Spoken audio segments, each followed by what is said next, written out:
Assalamualaikum warahmatullahi wabarakatuh. Perkenalkan, nama saya Fathamijan dari kelas 11 IPS 1 Ikhwan. Akan sedikit menjelaskan tentang pertumbuhan dan perkembangan ekonomi. Di sini ada peta konsep dari bab ini. Yang pertama yaitu kita akan membahas pengertian dan teori pertumbuhan ekonomi. Nah, selanjutnya kita akan membahas cara mengukur pertumbuhan ekonomi. Setelah itu kita akan membahas pengertian pembangunan ekonomi dan perbedaan pembangunan ekonomi dan pertumbuhan ekonomi. Setelah itu perencanaan pembangunan ekonomi, faktor-faktor yang mempengaruhi pembangunan ekonomi, permasalahan pembangunan ekonomi di negara berkembang, dan kebijakan dan strategi pembangunan serta indikator keberhasilannya. Tujuan mempelajari bab ini antara lain adalah sebagai berikut. Mampu menjelaskan pengertian dan teori pertumbuhan ekonomi, dapat mendeskripsikan cara mengukur pertumbuhan ekonomi, mampu menjelaskan pengertian pembangunan ekonomi, bisa menganalisis perbedaan pembangunan ekonomi dan pertumbuhan ekonomi, mampu menjelaskan perencanaan pembangunan ekonomi, mampu menjelaskan faktor-faktor yang mempengaruhi pembangunan ekonomi, menganalisis permasalahan pembangunan ekonomi di negara berkembang, dan bisa mendeskripsikan kebijakan dan strategi pembangunan serta indikator keberhasilannya. Yang pertama kita akan membahas tentang pengertian dan teori pertumbuhan. Apa itu? Yaitu adalah suatu keadaan di mana terjadi kenaikan PDB suatu negara tanpa memandang apakah kenaikan tersebut lebih besar atau lebih kecil dari tingkat. Selanjutnya yaitu ada teori pertumbuhan ekonomi. Ada beberapa ahli yang menjelaskan tentang itu. Yang pertama ada dari Friedrich List. Dia memberi teori adalah sebagai berikut. Yang pertama tahap berburu, kedua tahap beternak, yang ketiga tahap bertani, yang keempat tahap kombinasi bertani dan kerajinan, yang kelima tahap kombinasi bertani kerajinan dan perdagangan. Yang selanjutnya yaitu ada dari Bruno Hildebrand.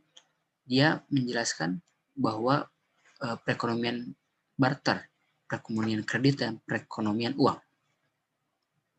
Ada masih banyak teori-teori yang ditentukan oleh ahlinya.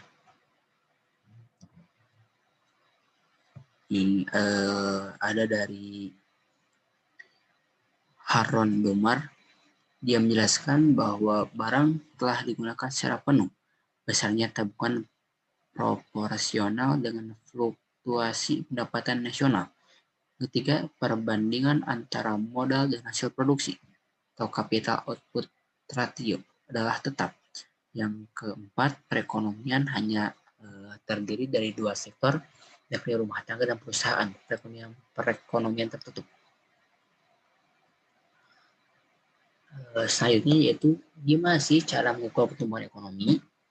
Telah ada di dalam PowerPoint bahwa PT sama dengan PDB-RT dikurangi PDB-RT kurangi 1 kali 100% dan dibagi PDB-RT kurangi 1.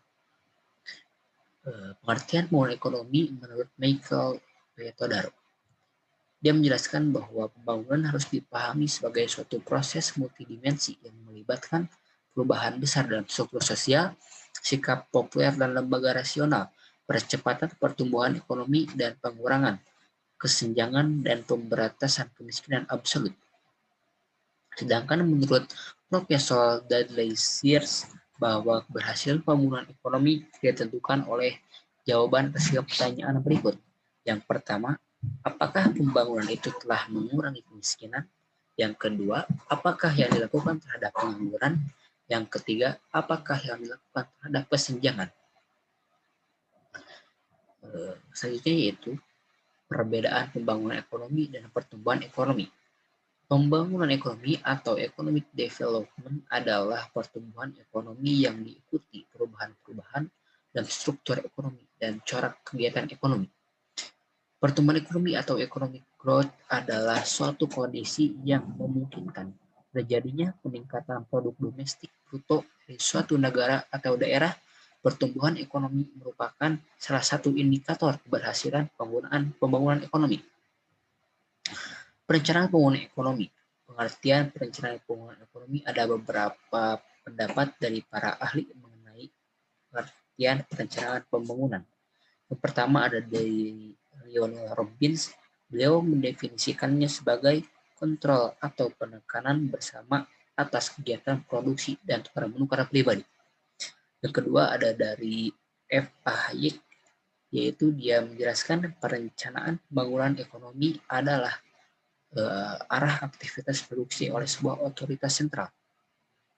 Yang ketiga ada dari Hugh Dalton, berpendapat secara luas mengenai hal tersebut. Arah tujuan yang sengaja ditentukan oleh orang-orang yang bertanggung jawab atas sumber daya kegiatan ekonomi. Selanjutnya yaitu faktor-faktor yang mempengaruhi pembangunan ekonomi. Faktor yang dipandang oleh ahli ekonomi sebagai hal-hal yang mempengaruhi ekonomi ada sebagai berikut. Yang pertama adalah dari tanah dan kekayaan alam, terus dari kuantitas dan kualitas produk penduduk dan tenaga kerja, terus dari kepemilikan barang modal dan penguasaan teknologi, dan dari sistem sosial dan sikap masyarakat. Permasalahan pembangunan ekonomi di negara berkembang. Yang pertama yaitu rendahnya tingkat kehidupan. Yang kedua, tingginya pertambahan penduduk. Yang ketiga, tingginya tingkat pengangguran. Yang keempat, pasar dan informasi yang tidak sempurna. Dan yang kelima, ketergantungan yang besar dan kerentanan dalam hubungan internasional. Yang keenam, rendahnya tingkat produktivitas. Yang ketujuh, ketergantungan pada sektor. Kebijakan dan strategi pembangunan serta indikator keberhasilannya. Yang pertama, kebijakan dan strategi pembangunan. Visi dan misi pembangunan nasional yaitu dari 2005 sampai 2025. Visi pembangunan nasional tahun 2005 sampai 2025 adalah Indonesia mampu menjadi bangsa mandiri, maju, adil, dan makmur. Sementara itu, misi pembangunan nasional adalah sebagai berikut. Yang pertama, bisa mewujudkan masyarakat berakhlak mulia, bermoral, beretika, berbudaya, dan beradab, berdasarkan falsafah Pancasila. Yang kedua, dapat mewujudkan bangsa yang berdaya asing. Yang selanjutnya itu mewujudkan masyarakat demokratis berlandaskan hukum. Yang keempat, mewujudkan Indonesia aman, damai, dan bersatu. Yang kelima, mewujudkan pemerataan pembangunan dan keadilan. Yang keenam, mewujudkan Indonesia asli dan lestari. Yang ketujuh, mewujudkan Indonesia menjadi negara kepulauan yang mandiri, maju, kuat, dan berbasis kepentingan nasional. Yang kedelapan, yaitu mewujudkan Indonesia berperan penting dalam pergaulan dunia internasional.